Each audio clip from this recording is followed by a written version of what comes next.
뇌사에 빠진 사람의 뇌에 인공지능을 결합하면 어떤 일이 벌어질까요? 인공지능과 인간을 연결하기 위한 과정을 연구소가 아닌 무대 위에서 만나볼 수 있다고 합니다. 네, 오늘 주민피플에서는 연극 무화유지향의 최기웅 연출, 또 이연주 배우와 함께 이야기 나눠보겠습니다. 두 분 어서 오세요.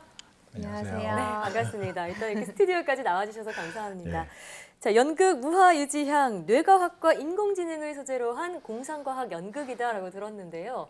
제가 관람 후기를 찾아보니까 대학로에서 볼 수 없었던 연극이다 이런 평이 있더라고요. 대체 어떤 연극이길래 이런 후기가 나오는 걸까요? 그러니까 저희 연극 제목이 이제 무화유지향인데요. 네.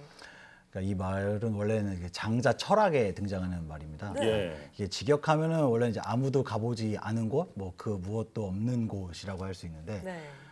쉽게 말하면 이렇게 유토피아 같은 개념으로 풀이할 수 있습니다. 예. 그러니까 이게 SF 장르인데 이런 동양적인 제목을 붙인 걸 보고 많은 분들이 독특하다라고 말을 하셨는데, 그러니까 이 연극은 저희가 이제 뇌과학자가 뇌사 상태에 빠진 자신의 남편을 깨우기 위해서 그 인공지능을 뇌에 이식하고 남편의 의식을 찾아가는 이야기인데, 네.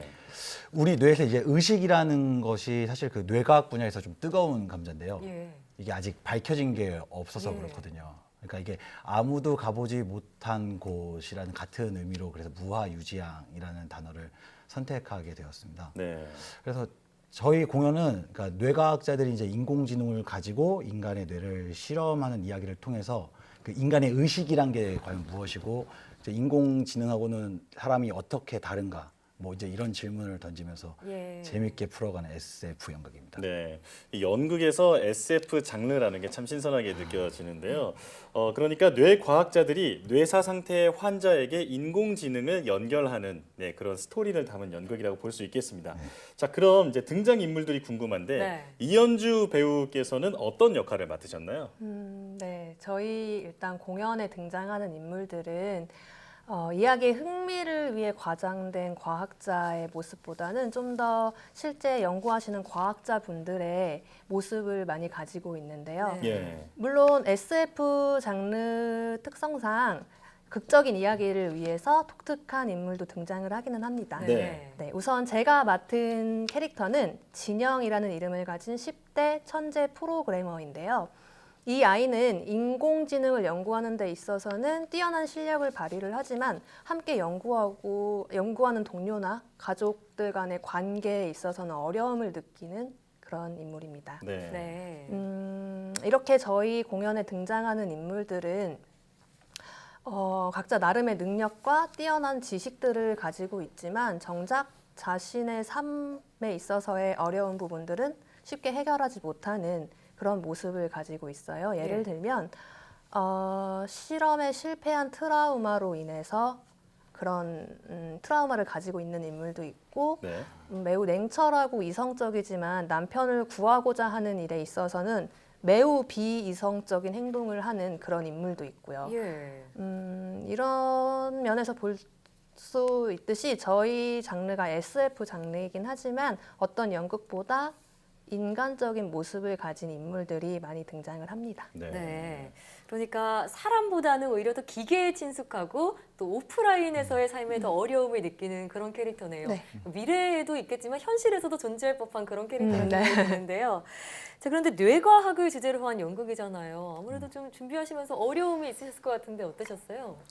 네. 우선 전문 용어나 네. 전문 지식을 가지고 농담을 하는 그런 대사들이 좀 많아서 힘든 부분이 있었는데 예를 들면 뭐 S1, V1, 변연계와 같은 단어들이나 EPR, P300과 같은 그런 기술 관련 용어들이 있었는데 그런 것들이 너무 생소해서 공부하는데 어려움이 좀 있었던 것 같습니다. 네. 네, 그래서 캐릭터를 연구하기 전에 사전 작업이 좀 길었는데 뭐 과학, 뇌과학 전문 서적이나 어떤 전문 자료들을 통해서 공부를 했습니다. 네. 네, 덕분에 뇌에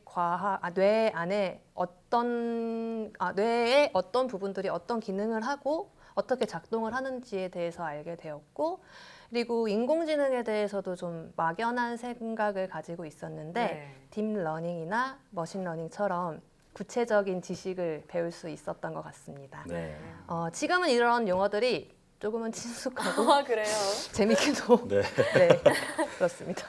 다음에는 혹시 그 인공지능 전문가로 이 자리에 또 다시 오시는 게 아닌가 그러니까요. 네, 이런 생각이 드는데요. 이현주 배우 못지않게 최규용 연출가께서도 많은 공부와 기초 지식이 필요했을 것 같거든요. 네. 네. 그렇죠. 어떠셨나요? 네. 그러니까 이게 아무래도 이 과학을 다루고 있으니까요. 이제 뭐 배우 뭐 저 포함해서 이제 작가 뭐 스태프들도 다 어느 정도 이제 기초 과학을 좀 정확하게 이해를 해야 할 수 있는 작품이라고 좀 네. 생각을 네. 했어요. 이제 특히 이제 뭐 과학자분들이 어떻게 사고 방식을 하는지 뭐 그 개인적인 꿈이나 고민들 뭐 이제 그런 생활 방식 뭐 이런 것들이 다 이해가 좀 필요했는데요. 예. 그래서 연습 초반에 이제 상당 부분을 좀 막 같이 책도 보고 막 최신 논문도 읽고 같이 공부하는데 시간을 좀 많이 투자를 했습니다. 네. 예.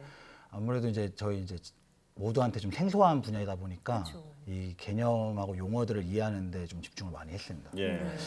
그래서 그런 걸 이렇게 준비를 하면서 고민이 계속 됐던 게 이렇게 어려운 과학 지식과 정보를 통해서 이야기를 관객들한테 어떻게 하면 쉽게 할 수 있을까? 예. 였습니다. 그러니까 관객은 이제 극장에 들어올 때 이제 공부를 하러 들어오는 게 아니니까 그렇죠. 그냥 즐겁게 연극 보러 오신 보는 분들이. 거니까. 네.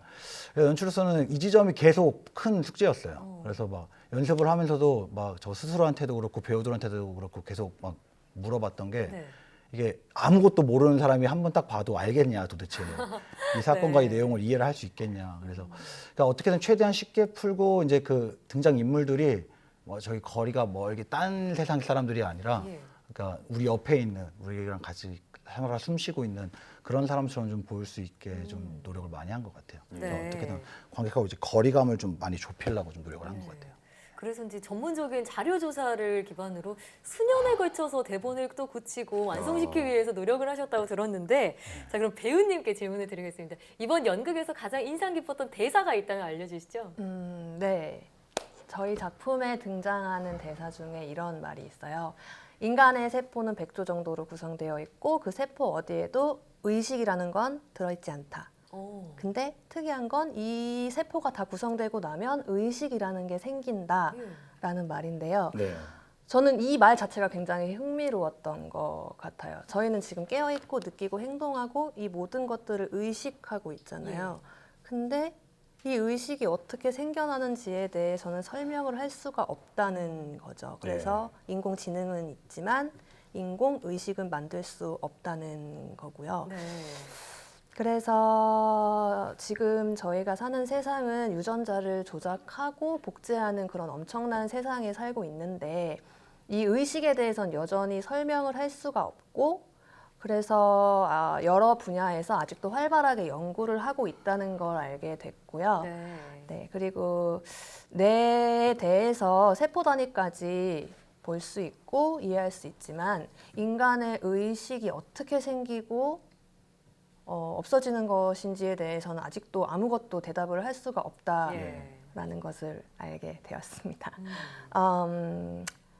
그렇게 저희가 그래서 자, 그러면은 네. 연출자분님께서는 이 연극을 통해서 무엇을 말하고 싶었는지도 듣고 싶은데요. 네. 그렇죠. 그러니까 요즘 이제 시대를 보면은 예. 좀 인공지능에 대한 어떤 두려운 감정 같은 것도 존재하고 있죠. 뭐 이제 어떻게 하면 더 크게 발전하겠다라는 뭐 이런 기대감이 공존한다고 생각을 네. 해요. 그런데 이게 단순히 이제 인공지능뿐만 아니라 그 과학 기술에 대해서도 이제 뭐 막연하게 공포가 있고 잘 될 것 같다라는 이런 기대가 공존한다고 생각을 예. 하는데 이제 결국 이제 과학을 다루는 것은 이제 저희 사람이라고 저는 생각을 좀 합니다. 네. 그러니까 인공지능을 가지고 사람을 이렇게 막 도와주고 살릴 수도 있고 뭐 전쟁에 나가서 이렇게 막 다 죽여버릴 수도 있고 그런데 예. 그것은 이제 인공지능이 선택하는 게 아니라 그것을 만든 사람들이 각자 선택을 선택은 사람이다. 하는 예. 건데 그러니까 이번 이런 작품을 통해서 이제 과학이라는 도구를 어떻게 사용하고 어떤 시선으로 바라봐야 하는지 네. 그런 이야기들을 좀 하고 싶었습니다. 예. 네, 정말 얘기를 들을수록 흥미로운 연극이라는 생각이 드는데 네. 앞으로 두 분의 계획 한마디씩 들어보겠습니다. 먼저 배우님부터 말씀해 주시죠. 네. 제가 요즘 스스로 많이 하는 말이 순간순간을 좀 소중히 하자라는 건데 네. 몇 년 전까지만 해도 좀 오지 않는 미래에 대한 막연한 두려움 예. 이런 것 때문에 하루하루를 불안 속에 살았던 것 같아요. 그런 시간을 겪다 보니까 네. 지금의 결론은 오늘이 마지막이다라는 생각으로 하루를 감사하고 소중하게 살아가자라는 건데 네. 그게 현재 저의 삶이자 배우로서의 목표이고요. 네. 그래서 이 무아유지양을 통해 열심히 연습하고 고민하면서 저의 연기를 확장시키고 배우로서 다양한 색깔을 찾을 수 있게끔 노력하는 게 저의 계획이자 목표입니다. 네. 이제 하루하루를 최선을 다해서 이제 산다는 말씀을 해주셨는데요. 네. 앞으로 이현주 배우의 많은 활동이 기대가 됩니다. 네. 자, 그렇다면 최기웅 연출가님은 어떤 계획이 있으신가요?